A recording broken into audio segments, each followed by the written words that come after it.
President Cyril Ramaphosa has urged South Africans to do their bit by installing solar power, avoid illegal connections and use electricity sparingly in order to deal with the power crisis. Last night, the president announced measures to address the electricity crisis in the country. Solidarity Research Institute head Connie Mulder joins us now to get his perspective on some of the measures that were announced. Connie, thank you very much for your patience with us. So the president yesterday in his address noted that we do not need a state of disaster to implement common sense regulations that can assist in this crisis. From the myriad of measures that he announced, does it make sense to you?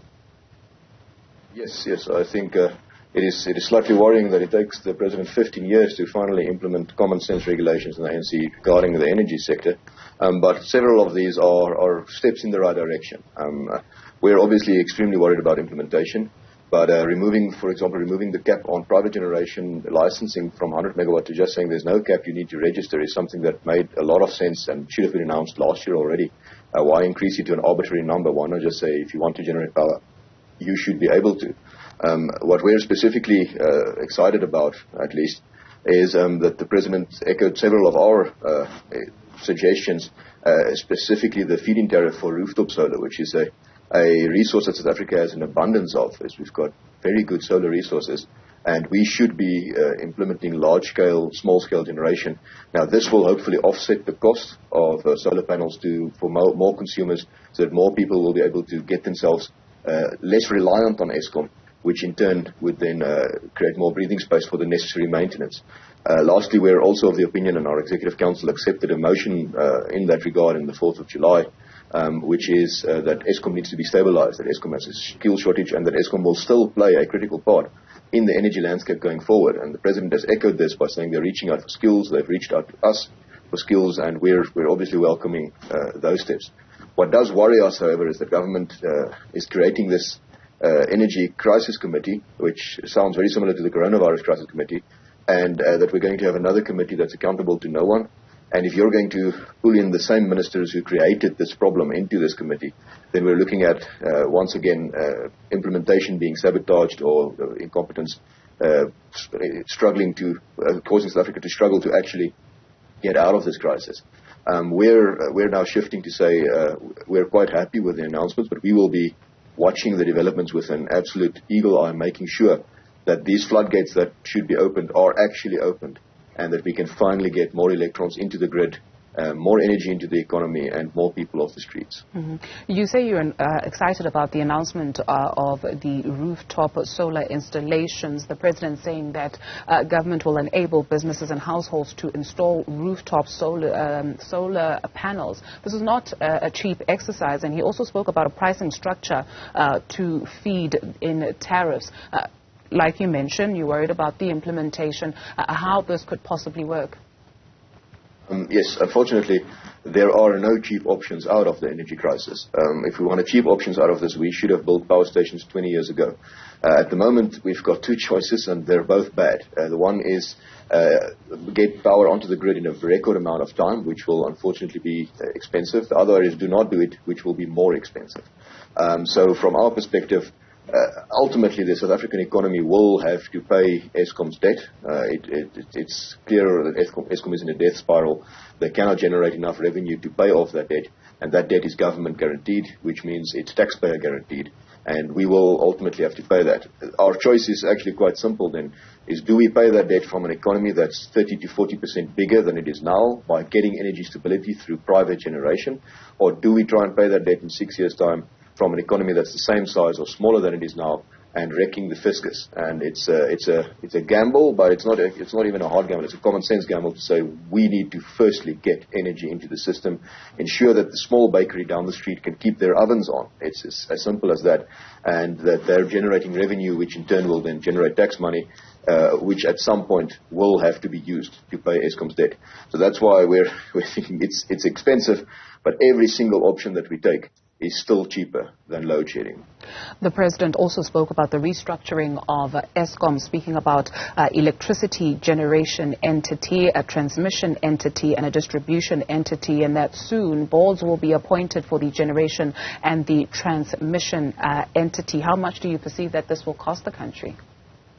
Well, this has been something. The unbundling of Eskom has been in the pipeline for almost 4 years, and it's one of those common sense things that should have happened a long time ago. As transmission staying state-owned is something that most governments in the world do. It's like the street network being a publicly owned asset. But generation and distribution should have been diversified and decentralized a long time ago.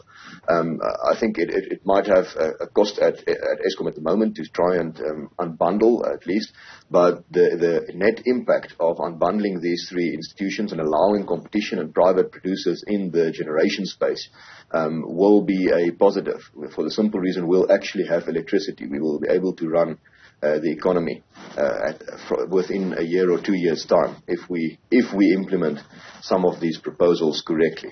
And that is the end goal. Is we're moving into the fourth industrial revolution. We're moving into an economy worldwide where electricity stability is of utmost importance. And if South Africa is not going to get on that bus, it's going to pass us by, and our economy is going to deindustrialize, and then we're going to sit with even more poverty and basically a destitution than we do at the moment. And this is why it's critical. I think what is important to note is that the government did not do this willingly. If they had their will, it would have been an Eskom 2.0 and still state-owned. But pressure from civil society as well as opposition parties and of just the general public who are truly fed up with the situation has forced government into doing the right thing, as we did with coronavirus, as we did with the state of emergency. And that is an important point to point out, that these regulations are not announced in a vacuum. And I think the average South African can breathe a sigh of relief that at least this is a step in the right direction, even if it takes immense pressure and to get the ANC to implement some common sense regulation. Unbundling Eskom will come at a cost. Purchasing energy from SADC countries will come at a cost. Purchasing energy from mining companies and eventually households will also come at a cost, among other costs, including getting people who were previously working for Eskom who have since gone to the private sector. The President noted that Eskom's debt stands close to 400 billion rand, and this is a burden on Eskom to challenge, and so you wonder whether the output will actually justify, or the cost will justify the output. Well, if we look at Eskom's own situation, they're decommissioning 10,000 megawatt of coal-fired plants in the next 8 years. They're in the government's 2019 Integrated Resource Plan. There is basically no alternative to replace this.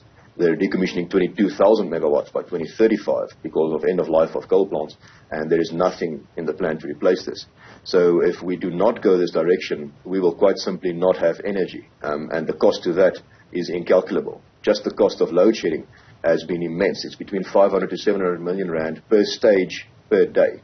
So, yes, it is unfortunately expensive to get out of the energy crisis that we're in. We've been put in this energy crisis by more than a decade of mismanagement and corruption, quite simply. And to get out of that is going to be a hard slog. However, the net effect of getting energy stability, which these reforms should create, is an economy that should start growing at hopefully levels between 3% and 5%. That should be possible. And if we can get that going, then we can offset the cost of getting energy into the system with economic growth. If we do not get that going, we're going to still have to pay that debt. We're going to still have the massive costs associated with load shedding, but we won't have anything on the other side to at some point limit the impact to the fiscus. And that is why it's of critical importance that we get electrons into the grid, we get energy into this economy. We will obviously not run away with the costs. We're not going to once again create a situation for corruption and state capture where a small group of elite get extremely rich. But if we can get the private sector in competition in here, we can hopefully get a better service at a lower price. We can get South Africa energy stable, because we're not at the moment, and that should lead to economic growth, well, that will lead to economic growth, which in turn will lead to a bigger tax base, a larger tax base, more tax income, and limit the impact on the fiscus that Eskom will inevitably have. With load shedding or without load shedding, Eskom's debt will have to be paid. There is no way around it. We can choose to pay it from a bigger economy, which means we're going to have to go incur some costs now, or we can choose to not pay it and continue on the route we're in now, which will lead to a smaller economy or the same size and will absolutely wreck the fiscus when the debt becomes payable. The private sector is not immune to either being the corrupter or the corrupted. Is it safe to say that we definitely need transparency in all of these processes that are going to unfold in the future? No, absolutely. Wherever we've got people doing business, we need transparency to ensure that we don't have corruption. The private sector is obviously not immune to corruption. What is, however, more immune is if you've got a decentralized system, which means if one of the actors fail or start getting really plundered via corrupt practices, you've got several others that can create a degree of redundancy. We saw with Justice Onder's report that with Eskom, the crisis was there's only one supplier of electricity, and Eskom got plundered thoroughly, and ultimately the average South African citizen paid the price, who did not have power or who paid much more for power than they should have. So with all these implementations of these reforms, we'll obviously be saying that this needs to be transparent. There needs to be accountability. We've been burnt before in the energy sector, especially if you look at the construction of Medupi and Kusile, where massive and rampant corruption happened. So transparency is critical. It's also critical for government to let the private sector implement this and not create unnecessary red tape, create opportunities for bribes. None of that should be possible, and we need to come down very hard on the first guys who pay bribes to corrupt officials to get their license approved. We need to make a stand here as saying that as South African citizens, we're just fed up. We're fed up with paying more for electricity to enrich some corrupt official and a corrupt businessman somewhere. This is not fair, and it's not correct, and it's not the way it should be. So Connie, transparency is critical. Sure. Before we let you go, very quickly for us, how much electricity does South Africa need? So how many megawatts do we need for us to be comfortable? If you look at how much Eskom sent out, it's about 200,000 gigawatt hour, 210,000, 212,000 last year. According to the CSIR, we require roughly 308,000 gigawatt hours with a growing economy by 2030. So we're way down. We've got a deficit of roughly 10% at the moment, and where obviously the population is growing and hopefully the economy is growing, we're going to have a massive deficit of almost 40%. If we do not start implementing power by 2030. So that means the hour is very, very late. We've left this until a very late stage. Luckily and hopefully, common sense has at some point secured won the day here. Now it's all on to implementation, which is something that we're skeptical about, but cautiously optimistic. Solidarity Research Institute Head, Connie Mulder, thank you very much.